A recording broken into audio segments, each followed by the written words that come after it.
તો સાબરકાંઠાના ખેડબ્રહ્મામાં સાંબેલાધાર વરસાદ થતાં તારાજી સર્જાઈ। 24 કલાકમાં 15 ઇંચથી વધુ વરસાદ થતાં જળબંબાકારની સ્થિતિ સર્જાઈ છે, જ્યાં ખેડબ્રહ્માના લક્ષ્મીપુરા, ગલોડિયા અને રોધરા ગામમાં ભારે તારાજી સર્જાઈ અને રોધરા ગામમાં 700 એકર જેટલી જમીન પર ખેતી નિષ્ફળ જવાની સંભાવના છે, તો બીજી તરફ 15 જેટલા પશુઓના મોત થયા છે અને ગ્રામ પંચાયતની ચૂંટણી પણ સ્થગિત કરવામાં આવી। ધોધમાર વરસાદને કારણે ગ્રામ્ય વિસ્તારમાં જનજીવન ખોરવાયું। રાત્રિએ રોધરા અને આજુબાજુના વિસ્તારોમાં અતિ ભારે વરસાદના કારણે અહીંયા રોધરાની અંદર ચારે બાજુથી વાઘા નદીઓ પુષ્કળ પાણી આવેલ અને ગામની અંદર પણ પાણી ઘૂસી ગયેલ। અમારે જે રોધરા નદી છે એની અંદર અમારું રોધરા પેટા છાપરા ગામ છે, એમાં પણ પશુઓ તણાઈ ગયા છે અને એના મૃતદેહો બહુ દૂર સુધી મળ્યા છે, એટલે બહુ જ ભારે નુકસાન થયું છે। એના કારણથી અમારી પરવ્યા રોધરા જે સ્ટેટ રોડ છે એના પણ જે અમારે બોક્સ કન્વર્ટ છે એ પણ ચારે બાજુથી તૂટી ગઈ છે, પુષ્કળ નુકસાન થયું છે। તંત્રને મેં વારંવાર રજૂઆત કરી છે, છતાં એ રજૂઆત ધ્યાને લેતા નથી, એટલે અમે વિનંતી કરી છે તંત્રને કે અમારી જે રજૂઆત છે ગામ લોકોને સાંભળી અને એ કેવી રીતે પ્રોટેક્ટ કરવું અને કાયમી માટેના પ્રશ્ન સોલ્વ થાય એ માટે અમે તંત્રને પણ વિનંતી કરીએ છીએ। ખેડબ્રહ્મા તાલુકાનું રોધરા ગામ છે। ગઈકાલે 6 વાગ્યાથી સાંજે વરસાદ સતત ચાલુ રહ્યો, સવારે 6 વાગ્યા સુધી ચાલુ જ હતો।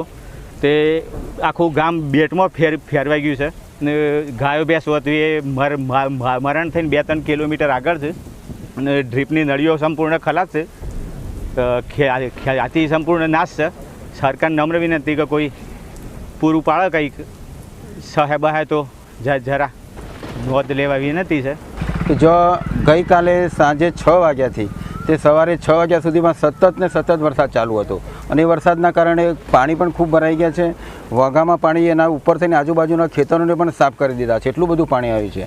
તો અને એ પાણી એનાથી ખેડૂતોને જે પેલી ખેતરમાં ડ્રીપ ગોઠવેલી હતી એ ખેંચાઈ ગઈ છે અને પારાવાર નુકસાન થયું છે એવું લાગે છે, જાણે કે સંપૂર્ણ બેટમાં ફેરવાઈ ગયા ના હોય એ રીતે દેખાય છે। એટલે એના કારણે અમને ઘણું નુકસાન ગયું છે, તો એના માટે કંઈ પણ જો કંઈ સહાય મળે અથવા તો કંઈ મદદરૂપ થઈ શકે તો અમને કોઈ પણ રીતે મદદરૂપ થશો અને મુલાકાત પણ લઈ શકાય એ પ્રમાણે। ગઈ રાત્રે અમારા ગામની અંદર 15 થી 16 ઇંચ વરસાદ પડ્યો છે।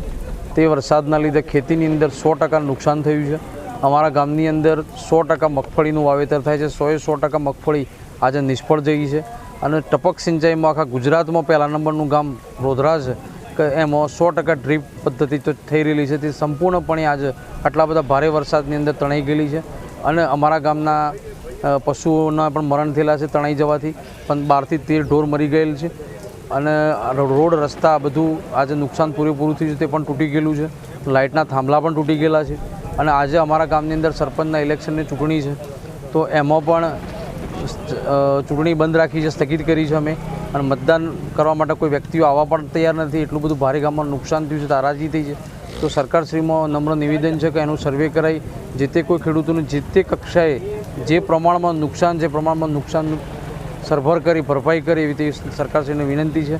જિલ્લાના ખેડબ્રહ્મામાં છેલ્લા 24 કલાકમાં 14 ઇંચ કરતાં વધુ વરસાદ ખાબક્યો છે, જેને લઈ સમગ્ર ખેડબ્રહ્મા સહિત ખેડબ્રહ્મા પંથકમાં મોટી મેઘરાજાએ તારાજી સર્જી છે। દ્રશ્ય આપણે બતાવીશ કે જે ખેતરો છે તે પણ બેટમાં ફરવાયા છે, તો બીજી તરફ જે નળીનો ઉપયોગ કરવામાં આવતો હોય છે ખેતી માટે તે પણ હવે વરસાદી પાણીની અંદર ખેંચાઈ છે। બીજી તરફ જે ખેડબ્રહ્માના લક્ષ્મીપુરા નજીકના રોધરા ગ્રામ છે, રોધરા ગ્રામના દ્રશ્યો છે કે રોધરા ગ્રામ નજીકનું જે ખેતરનો વિસ્તાર છે અને જે મુખ્ય માર્ગનો વિસ્તાર છે ત્યાં બનાવવામાં આવેલી પ્રોટેક્શન વોલ છે તે પણ વરસાદી પાણીની અંદર ધોવાઈ છે। એક તરફ કોન્ટ્રાક્ટરો અને સ્થાનિક અધિકારીઓની બેદરકારીને પગલે ખેડૂતોએ હાલ ભારે નુકસાન વેઠવાનો વારો આવ્યો છે, તો બીજી તરફ ખેડબ્રહ્માના અંતરિયાળ વિસ્તાર રોધરામાં જે પ્રમાણે કોસંબી નદીના પાણી છે તે ગામમાં ઘૂસી જવાને કારણે સમગ્ર ગામમય છે તે જળબંબાકાર બન્યું હતું અને સમગ્ર ગામમાં વરસાદી પાણી ફરી વળતા સ્થાનિક સ્વરાજની ચૂંટણીમાં પણ તેની અસર છે તે જોવા મળી હતી। હાલ સ્થાનિક લોકો અને સ્થાનિક ખેડૂતો છે તે સરકાર પાસે અને તંત્ર પાસે એક જ આશા રાખી રહ્યા છે કે આવનાર સમયની અંદર આનું સર્વે કરવામાં આવે અને ખેડૂતોને થયેલા નુકસાનનું વળતર છે તે ચૂકવવામાં આવે। જોકે સદનસીબે હાલ તો આળસુ અધિકારીઓ અને તંત્રની બેદરકારીને પગલે જે પ્રોટેક્શન વોલ સહિત જે ગામની અંદર બનાવવામાં આવેલો બ્રિજ છે તે પણ પાણીમાં ધોવાયો છે, જેને લઈ વાહન વ્યવહાર પણ ખોરવાયો છે, તો એક ગામથી બીજે ગામનો સંપર્ક છે તે પણ હાલ ખોરવાયો છે। ચિરાગ મેઘાની કેપિટલ ખેડબ્રહ્મા સાબરકાંઠા।